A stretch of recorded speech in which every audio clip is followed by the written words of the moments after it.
नमस्कार विद्यार्थियों, आपका ऑनलाइन कक्षाओं में स्वागत है। हम अध्ययन कर रहे हैं कक्षा 12 और उसमें अनिवार्य हिंदी की जो हमारी पाठ्य पुस्तक का सृजन। पहले हमने काव्यखंड में 4 अध्यायों का अध्ययन किया है और अब हम 5वां जो अध्याय है हमारा वीर रस के कवित भूषण, यानी कि भूषण द्वारा जो रचित हैं वीर रस के कवि हैं। जो भूषण कवि हैं उनको वीर रस के जो कवि माना जाता है। ये रीतिकाल के श्रृंगार प्रधान रहा, जो रीतिकाल है वो श्रृंगार प्रधान रहा, लेकिन उसमें भी जो वीरस की जो कविता है रचने वाले कवि जो भूषण है, क्योंकि कवि भूषण के बारे में पढ़ रहे हैं, तो इनका जो जन्म है वो 1613 ईस्वी में उत्तर प्रदेश में कानपुर के तिकवापुर गांव में हुआ था और इनका जो मूल है वो घनश्याम था तथा भूषण इनकी जो उपाधि है वो थी, बल्कि इनका भूषण का जो मूल नाम है वो भूषण नहीं था बल्कि घनश्याम था। इनके पिता का नाम पंडित रत्नाकर त्रिपाठी था और चिंतामणि एवं मतीराम इनके जो भाई हैं वो थे। भूषण की उपाधि ने चित्रकूट के सोलंकी राजा रुद्र द्वारा दी गई थी। ये छत्रपति शिवाजी तथा पन्ना के महाराज छत्रसाल के आश्रय में रहे और वीर रस की जो कविताएं हैं उनकी रचना की है और जिससे इनको विशेष सम्मान की प्राप्ति भी हुई है। इन्होंने महाराज शिवाजी और राजा छत्रसाल से प्रभावित होकर अपनी कविताओं का इनको नायक बनाया है। कवि भूषण की रचनाओं में शिवराज भूषण, छत्रसाल दशक, शिवा बावनी, भूषण हजारा और भूषण उल्लास आदि का उल्लेख किया जाता है। शिवराज भूषण जो रचना है इसमें अलंकारों के लक्षण व उदाहरण दिए गए हैं। शिवा बावनी व छत्रसाल दशक में वीर रस का सुंदर परिपाक है। अब जो शिवा बावनी है और जो छत्रसाल दशक है तो इसमें इन्होंने इनकी वीरता का वर्णन किया है, तो इसके कारण से यहाँ पे इसमें वीर रस का जो सुंदर परिपाक है, जो परिपक्वता है वो दिखाई देती है। राष्ट्रीयता की भावना के कारण ये रचनाएं काफी प्रेरणादायी भी रही हैं। अब इसमें हमारे जो पाठ्यक्रम में दिया गया है, जो सिलेबस में हमारे दिए गया है, ये वीर रस के कवित भूषण के द्वारा जो रचित हैं वो 5 हैं हमारे यहाँ पे इसमें संग्रह के कविता, तो जिनका हम अध्ययन कर रहे हैं। तो इसमें पहले में तो चतुरंगिनी जो सेना है शिवाजी की जब युद्ध करने जाते हैं तो उसका वर्णन इसमें किया गया है, और दूसरे में इनको जब औरंगजेब द्वारा दरबार में बुलाया जाता है, इनको वहां पे उचित सम्मान नहीं दिया जाता तो उनका व्यवहार कैसा रहता है शिवाजी का, तो उसका वर्णन इसमें किया गया है। जो तीसरा हम पढ़ेंगे तो इसके अंदर जो है तो हर प्रकार से समर्थ बताया गया है इनको शिवाजी को, और ईश्वर के जो कार्य हैं वो किस प्रकार से शिवाजी स्वयं निभा रहे हैं तो उनका भी वर्णन इसमें किया गया है, किस प्रकार से वो हर प्रकार से वो समर्थ है। तो आज हम इन्हीं कविताओं का अध्ययन कर रहे हैं। तो जो पहला कविता इसमें दिया गया है तो जिसमें शिवाजी की जो चतुरंगिनी सेना सजी हुई है, चतुरंगिनी सेना के अंदर अलग अलग रहते हैं, जैसे 4 अंग होते हैं सेना के, पैदल हो गए, ठीक है, घुड़सवार हो गए, रथ सवार हो गए, हाथी सवार हो गए। तो इस प्रकार से 4 जो सेनाएं हैं वो चलती रहती हैं, 4 अंग जो होते हैं वो रहते हैं, चतुरंगिनी सेना कहा जाता है उसको। तो उसी का वर्णन इसमें किया गया है। साजी चतुरंग सैन अंग में उमंग धारी, सरजा शिवाजी जंग जीतन चलत है। अब इसमें सरजा शिवाजी जो शिवाजी है उनका वर्णन इसमें किया गया, उनकी जो सेना है वो चतुरंगिनी सेना है, तो उसका वर्णन इसमें किया गया है कि जो शिवाजी की जो चतुरंगिनी सेना है वो हर प्रकार से सजी हुई है और वह जंग जीतने के लिए जा रहे हैं। तो जंग जीतने के लिए जो जा रहे हैं तो उनके अंदर शिवाजी के अंदर के प्रत्येक अंग के अंदर एक नया जो उत्साह है वो धारण किया हुआ है, क्योंकि जब वे अपनी सेना को देखती हैं तो उनके अंदर एक अत्यंत जो उत्साह जो उमंग है वो भर जाती है। भूषण बनत नाद विहद नगारण के, नदी नद मद गैवरण के रड़त है। गैवरण इसमें हाथियों के लिए कहा गया है कि भूषण कवि कहते हैं भनत नाद विहद नगारण के, कि जो सेना चल रही है तो युद्ध क्षेत्र में जो बजने वाले नगाड़े हैं वो अब बजने लगे हैं और चारों जो नगाड़ों की जो आवाज है, जो गूंज है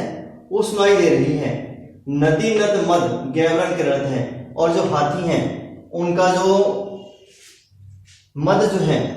मद जो निकल रहा है, जो रस निकल रहा है उनके गंडस्थल से, तो उसके कारण से ऐसे लगता है कि जैसे नदियां जो है वो बह रही हो, अर्थात इतने अधिक हाथी हैं उनके पास में। एल फैल गैल खेल भैल खलक गैल गैल गजन की ठहल पैल सैल उसरत है। अब इसमें कहा है कि उनकी सेना बहुत अधिक है। अब चतुरंगिनी सेना में पैदल भी हो गए, रथ सवार हो गए, घुड़सवार हो गए और हाथी सवार हो गए। तो इस प्रकार से सेना बहुत विशाल है, जिसके कारण से जो रथ सवार हैं, जो रथ हैं, जो घुड़सवार है, घोड़े हैं, और जो हाथी हैं, हाथियों की सेना जो चल रही है, और जो पैदल सैनिक भी आपस में ही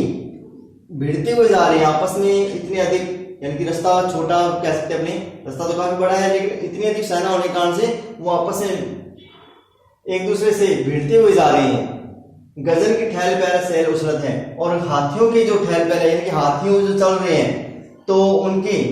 चलने के कारण से जो सैल सैल मतलब जो पत्थर हैं वे उछल रहे हैं,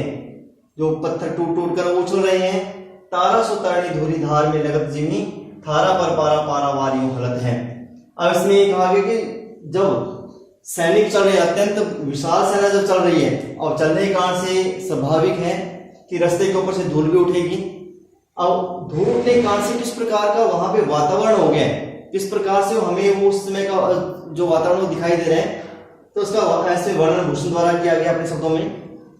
तारा सो तरणी, अब तरणी का आगे सूर्य के लिए, सूर्य जब वो तारे के समान हो गया, यानी छोटा दिखाई दे रहा है,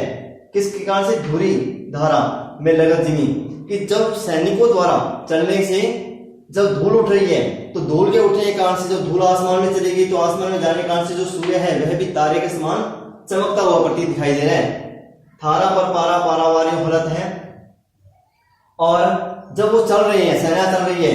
तो ऐसे लग रहा है कि जैसे थारा तो थाली में कोई पारा डाला गया हो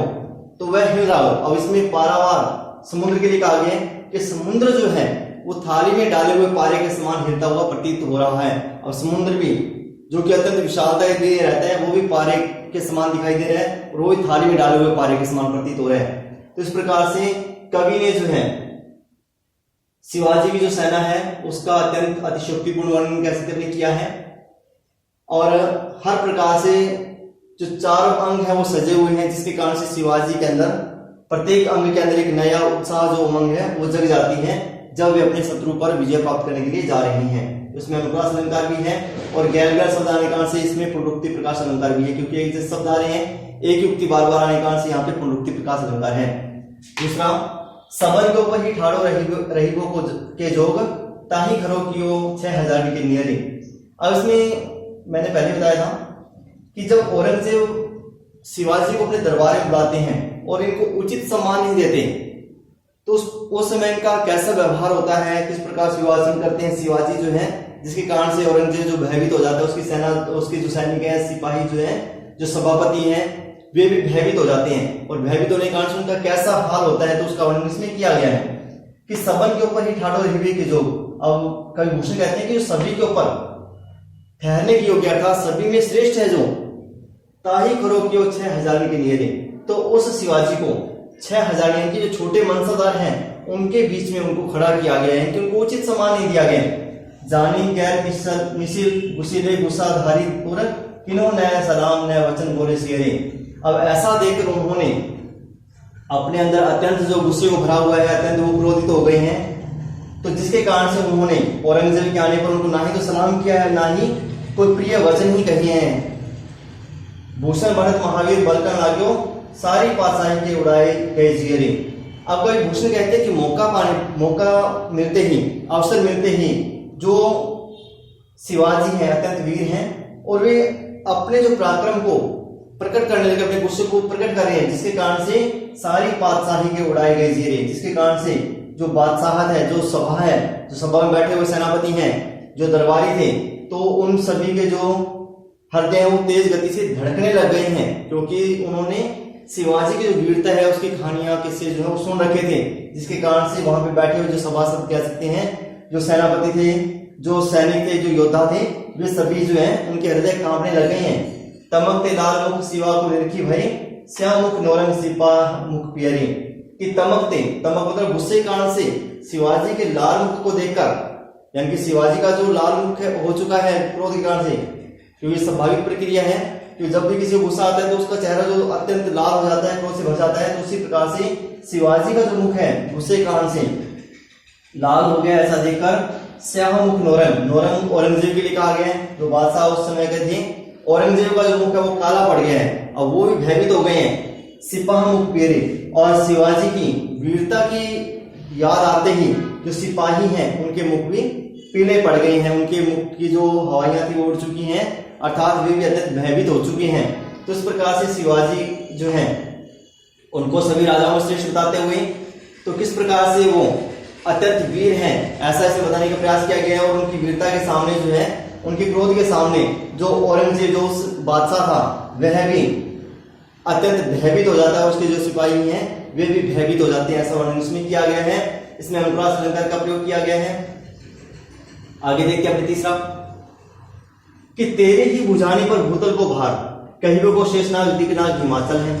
अब इसमें हर प्रकार से शिवाजी को समर्थ बताया गया कवि भूषण के द्वारा, अतिशयोक्तिपूर्ण वर्णन इसमें किया गया है कि हे शिवाजी, और कवि भूषण जो है वो वर्णन करते हुए कह रहे हैं कि तेरे ही बुझाने पर भूतल को भार, कि हे शिवाजी तुम्हारी ही भुजाओं के ऊपर इस भूतल यानी कि इस पृथ्वी का जो भार है वो टिका हुआ है।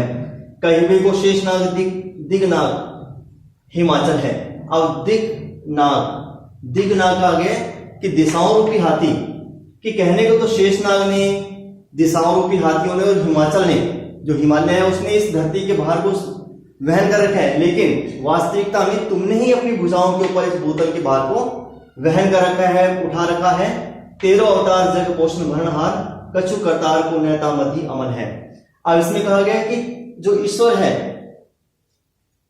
वो तो अपने आप में वैसे ही कह रहे हैं कि मैं ईश्वर हूं, मैं सभी कुछ दे रहा हूं, बल्कि तेरा जो अवतार है, जो तुम्हारा जो जन्म है इस संसार के पोषण के लिए हुआ है, भरण पोषण के लिए हुआ है, कि तुम ही उनकी रक्षा करने वाले हो, तुम उसका भरण पोषण करने वाले हो। कछु करतार गुण है, और इसमें करतार जो ईश्वर है उसका कुछ भी नहीं है, बल्कि सब कुछ तुम ही कर रहे हो। और ईश्वर तो अपने आप में वैसे ही अपने आप को श्रेष्ठ मान रहा है। साहित्य ने सर्जा समत शिवराज कवि भूषण कहते जीवो तेरो ही सफल है। कवि भूषण कहते हैं कि हे सर्जा के पुत्र शिवाजी, तुम्हारा ही जीवन यहाँ पे सार्थक है, तुम ही यहाँ पे समर्थ हो और तुम्हारा ही जीवन यहाँ पे सफल है, क्योंकि तुमने हर प्रकार के जो कार्य है उनको पूर्ण किया है। तेरो करवाल करे मरीचन को काल, बिन काज होत काल बदनाम धरातल है। और इसमें जो काल है, जो यम है, उसके कार्य को भी आप ही कर रहे हैं, बल्कि जो काल है वो तो वैसे ही बदनाम हो रहा है। उसका वर्णन इसमें किया गया, तेरो करवाल करे मरीचन को काल, करवाल का आ गया तलवार, कि तेरी जो तलवार है वो हर प्रकार से मरीचन, मलेचन का गया मुस्लिम जो है, मुस्लिम जो हैं, जो बादशाह जो थे, औरंगजेब के सैनिक जो हैं, जो मुगल हैं, उनका जो है काल बने हुए हैं, अर्थात उनको मार रही है तुम्हारी तलवार। बिन काज होत काल बदनाम धरातल है, लेकिन इस धरती के ऊपर काल तो व्यर्थ में बदनाम हो रहा है, बल्कि इनका संहार तो तुम्हारी जो तलवार है वो कर रही है, बल्कि बिना काम के ही जो काल है वो बदनाम हो रहा है। इस प्रकार से कवि भूषण ने शिवाजी के अतिशयोक्तिपूर्ण वर्णन किया है और हर प्रकार से समर्थ बताया है, और इस भूतल के भार को वहन करने वाला भी शिवाजी को बताया, इस संसार का भरण पोषण करने वाला भी शिवाजी को भी बताया है। तो इस प्रकार से कवि भूषण ने शिवाजी के जो हर प्रकार से समर्थ होने की जो बात है अपने शब्दों में कहने का प्रयास किया है। आशा है कि आपको ये जो भूषण द्वारा रचित शिव बाबू में से लिए गए जो कवि हैं वो अच्छे से समझ में आए होंगे, और इसमें इन्होंने इनकी वीरता का वर्णन किया है और हर प्रकार से श्रेष्ठ सिद्ध करने का प्रयास कवि भूषण ने किया है। और आगे हम पढ़ेंगे इनके जो दो आगे कविता हैं जिसमें वीरता का ही वर्णन किया गया है शिवाजी की। तो आशा है कि आपको ये अच्छे से समझ में आए होंगे। धन्यवाद।